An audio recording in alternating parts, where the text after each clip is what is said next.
Welcome to King Said So, Africa's one land, one language, one currency, one army on King Said So. Africans can unite. Your pan-Africanist podcast. Enjoy. Peace in pan-Africanism to all my African brothers and sisters from all around the world. Welcome back to King Said So. I'm your host, Kagiso Hlongwane, host is in Mabaso, and we're back at it again with another one. And this time around, I'm touching on a new character that I'm covering for the first time on this channel, and that is Mlungisi Mabaso from the IFP. He's the MMC of Human Settlement there in the city of Joburg. So we're going to be talking about him, and listen, we are very excited. In December, I would like to thank each and every one of you who has supported the channel from the beginning of this year, those who have been with us from the very beginning 2 years ago, and those who are new here. Thank you so much for supporting King Said So. Thank you so much for clicking the subscribe button. Thank you so much for clicking the like button. It really keeps us hungry to do more content for you guys as we see the engagement on the comment section. We might not agree with a lot of things all the time, but we do agree with one thing, is that Africa needs to improve. Africa needs to get better, and Africans need to wake up and take over or take their rightful place on the world, and that is being number one. Anyways, speaking about Africans, I don't know if South Africans are not going to wake up to the fact that in today's political time, political environment, if you want to make some South Africans happy, you just have to sing the song of Mabahambe.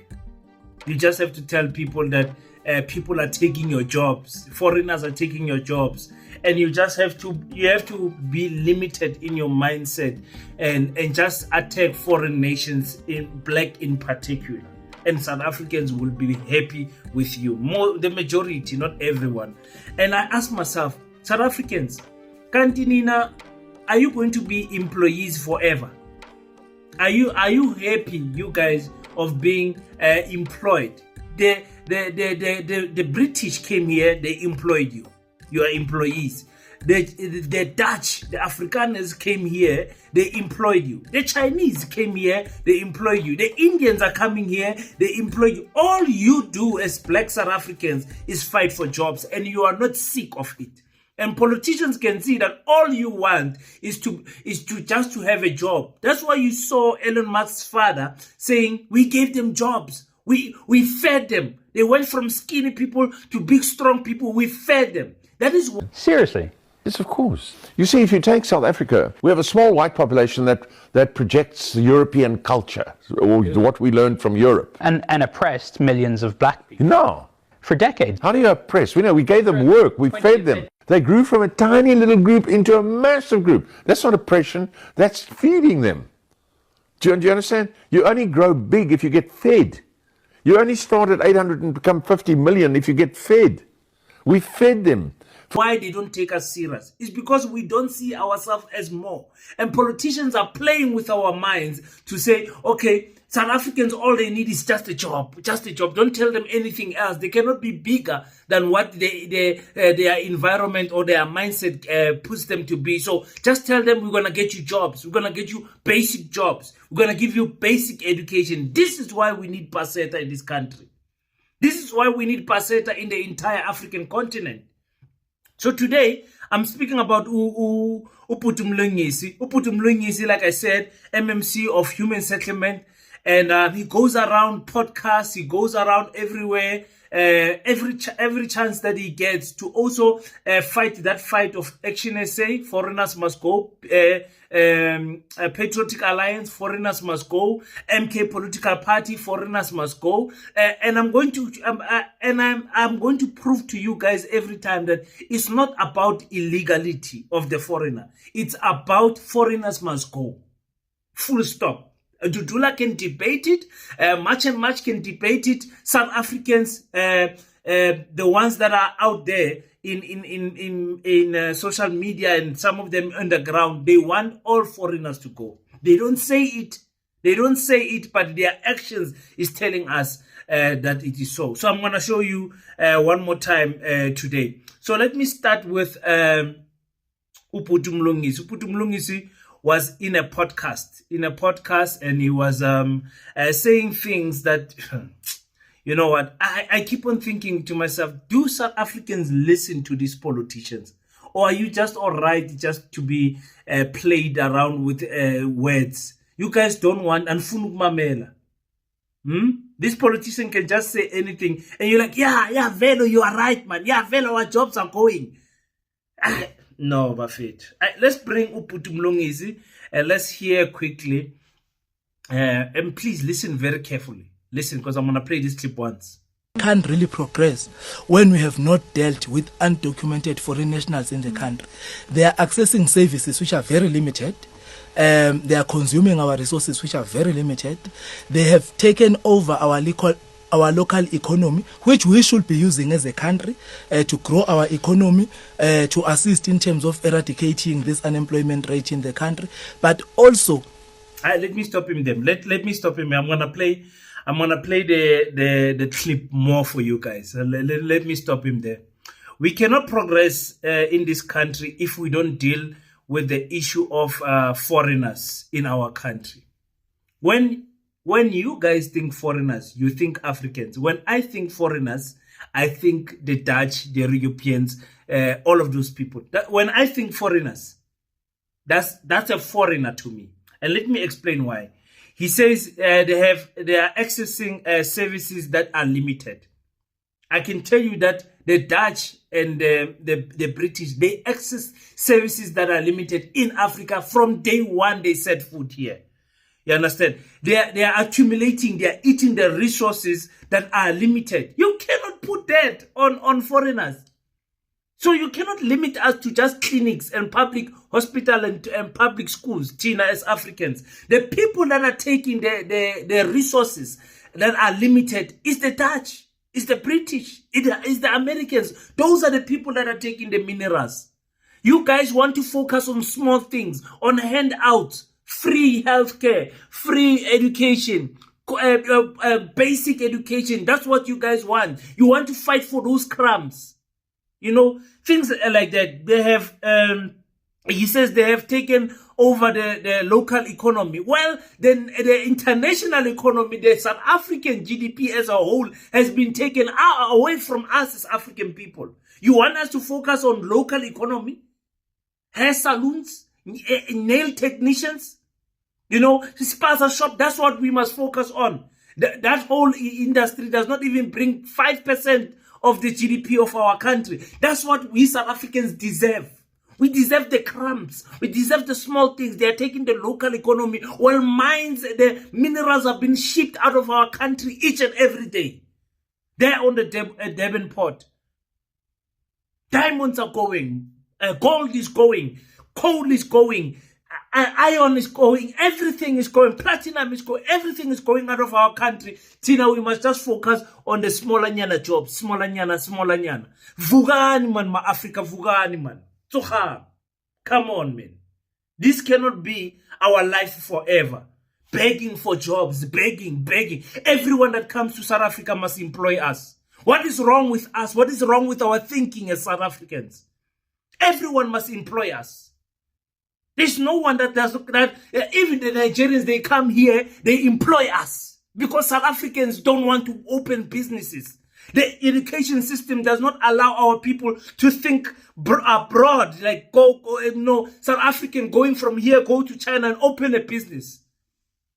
We are always thinking, if I can just go to China and get a job, if I can go to Europe and get a job. That's the mentality our politicians have cast upon us, you know.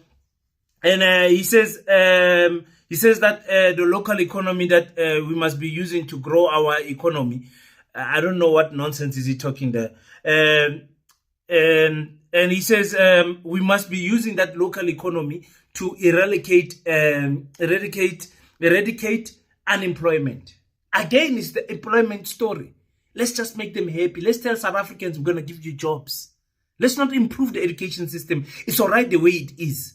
Let them. It doesn't matter if they've got a skill or qualification. Let's just get them basic jobs. Let's get them minimum employment so that they can minimum wages so that they can work, pay transport and go to work every day and stuck in that cycle until they can just buy a small car, until they can just buy a smaller house. Maybe some of them will be supervisors and managers and graduate to town and buy a townhouse somewhere. That is how South Africans have been treated. And you guys don't want to wake up. I'm going to play more of that video. I just wanted to stop it there and just give you my views. And go in the comment section and tell me if you agree or not. Or are you just a job seeker? Just a job seeker. Hey, listen to this. Rate in the country, but also they have taken over unskilled jobs in the country. You go to the hospitality industry, you know, they are at their majority, if not all the positions they are taken by them.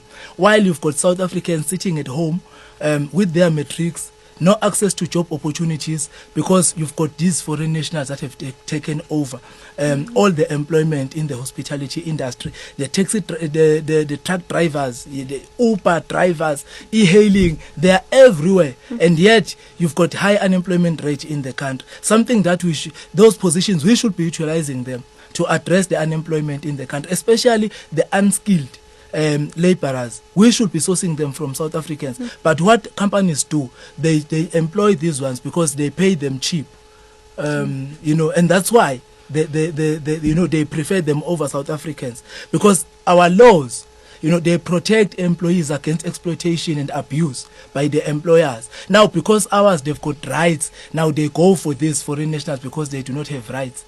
And yet we are saying, no, they are protected by Constitution. Where? South Africans, are you guys going to be limited to, they have taken all the unskilled jobs. All the unskilled jobs, they have taken it. Let's blame the foreigners. Let's blame the foreigners. In the hospitality industry, they are the majority. Hey, enforce your bylaws. Enforce your laws. Punish the employer and not the employee. And you will see, when you punish employers, they will not go against the constitution and the rules of our country. But unfortunately, in South Africa, there is something that is called a work permit. People come here and work. Some for scarce skills, some for soft skills, some for these skills. Because once you graduate from being a refugee, asylum seeker, and whatever, you're going to work at the restaurants. Where else are you going to work? Where else? You know, so he's speaking about truck drivers and every punish. If you want to punish people, punish the employees. I mean the employers, excuse me. The employers, punish those who employ. Put a big fine on them. If you want to really change the issue of saying South Africans who've got code 14 and who want to drive must work, punish them. But also make make sure that the red tape is not there so that these people can pay our people and not abuse them or on the road. This cheap labor thing is because they want to abuse the employees. You know, so this thing of cheap labor, punish the employees. And he says they say the constitution protects them. Which constitution? My brother, you don't know your constitution. You want us to read to you which part of the constitution protects these people to be in our country. You guys must get it in your heads that South Africans are abroad working. South Africans are accepting people from other countries to come here and work. We've got lecturers in UNISA. We've got in colleges. We've got teachers in schools. We've got everything. People from other countries working here. We've got other South Africans working abroad. I've got my colleague's mother has been a nurse in the UK. There are some nurses in the UK that can get job because of not everyone is employable. There's no such thing as unemployed. Unemployment is less than 1%. Where are you? Qatar. Hi. So, yeah, and now I want to play a clip for you guys. As the MMC of Human Settlement, he is now going around the stalls, you know, these shops that have been opened downtown, and people are operating there and everything. So he finds a lady here. I'm not sure where this lady is from, but the way she speaks, isiZulu, I might guess Mozambique. I might guess Mozambique. You guys will guess with me when you hear her voice. And they are there to close the shop that she's operating. But remember, she's not illegal. She supplies, she gives them the documents to show that she's not illegal here. She does have a permit, a working permit, and you won't guess what they said. Listen to this.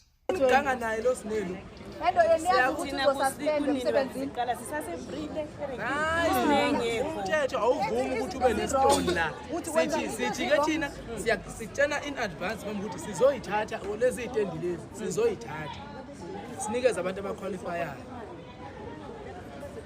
okufuneka be-operate amabhizinesi e-South Africa sizonikeza wona ama-South Africans okufuneka operate amabhizinesi lana they qualify. Umthetho awuvumeli ukuthi ungane lesitoli la noma ube nebhizinesi la and i-permit yakho leyo nayo ke singayidispute ithi wena uzosebenza South Africa yithi uzo-own ibhizinesi South Africa. So now we are saying we are going to stand the stand. So umthetho ke thina uthi asisithathe le stand and sithi kuke mama siyasithatha stand. So sinikeza umuntu okufuneka zo-operator la ovunyelwa umthetho e-South Africa ukuthi a-operate la. Ilokho yikho ngithi ngicela singayibanga. Mama ngifuna sixoxe umthetho mina ngiyibanga umthetho siyabona ngawuhlonipha kakhulu usinele ngikhuluma ngaye sezwile ukuthi uyena boss yenu la usine uyo angifuna ukugcona igama lika Sine mina ngiqala imarket lo Sine ngiqala imarket ukuthi dala 2004 ungela Sine vele sinayanza ke ngenzo And this is during the G20, where the G20 summit, where they were going around cleaning every corner of Joburg that they could get to, for popularity, number one, and also because we had visitors. They wanted to make our streets look neat, because you'll never know where these visitors will drive. They might tell the driver, no man, drive around, let me see this Joburg, drive around for 30 minutes, just drive around downtown or uptown, just drive around. I want to see Senten, I want to see Rembek, I want to see everything, I want to see what is going on here. And they're driving. So that is why these politicians were doing this. Now, this lady here has got a working permit. He says, we don't dispute your working permit. We can see your papers. You are legal here in South Africa. But your permit says working. It does not say a business permit. Kanti, a permit might be working. This person must have worked forever. There is no such thing as a retrenchment, umsebenzi uyaphela, and all of those things. How many times did we lose jobs, Tina, even here in South Africa? You understand what I'm trying to say? So they are fighting and closing all of these stores, and they want to, and these ladies have been making this business. I've been here trading here since 2004.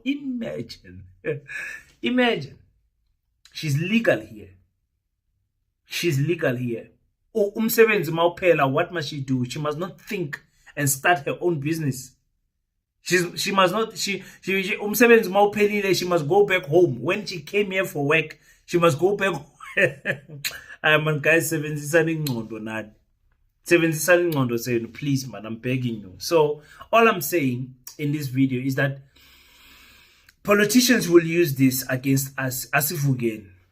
But when a person starts saying, we are fighting for limited resources, tell them, please go and fight the British and the Dutch also that are stealing our mines, our farms, that have stolen that from our ancestors. And I don't understand why you South Africans are okay with that. That one is like, that's in the past when a king says, so don't tell us about mines. At least if my younger brother can get a job at a mine, that's enough. We don't need, if you own your mines, if you own your minerals like Burkina Faso, that you guys will see how crazy the development is going to be if it is owned by the South African government. If our minerals can be owned by our government, you guys will see. No one will struggle. We've got enough coal to light up the whole Africa. Coal reserves to light up the whole Africa. But we are not making any money from that coal because it does not belong to us. How can you have ESCOM and don't have your own mines to feed ESCOM? You have ESCOM, but the people who are supplying the coal are private owned. There's no job security even there. Government employs government employ more workers than the private sector in South Africa. So you don't tell me that the private sector is doing better than government. No. I work for government. I tell you, there's security in your job in government. There's a high level of security for your job in government. All I'm saying is that it cannot be that we as South Africans are only good enough for employment, just to be employed. That is why we are saying we need to build the Pan-African School of Economics, Technology and Agriculture to redesign the thinking pattern of the African child, that you are not growing up just to be another employer in the factory line. Of course, there will be people in the factory line, but you as an African child, you are special. You are going to own the factory line. You're going to own the factory center. You are going to own a network company. You are going to own a IT company. You are going to manufacture TVs that are bought here. You're going to manufacture tires. You're going to manufacture bricks. You're going to do. You are going to be the owner, and you are going to employ. And then even we can bring people. We can welcome people in South Africa. Say, hey, come and work here. Come work here. We don't have a problem. We are the bosses.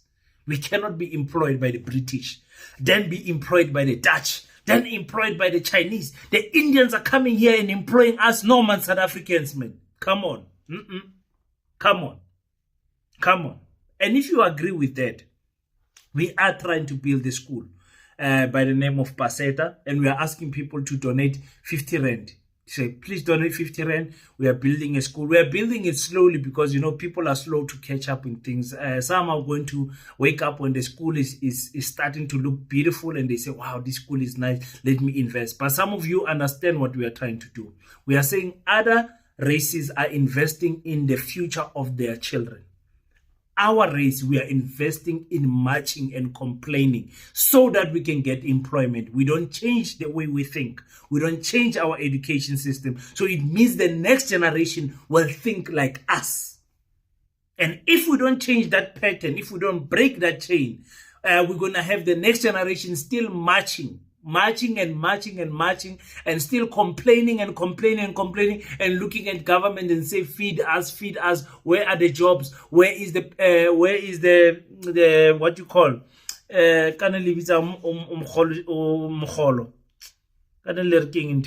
is the what do you call that thing?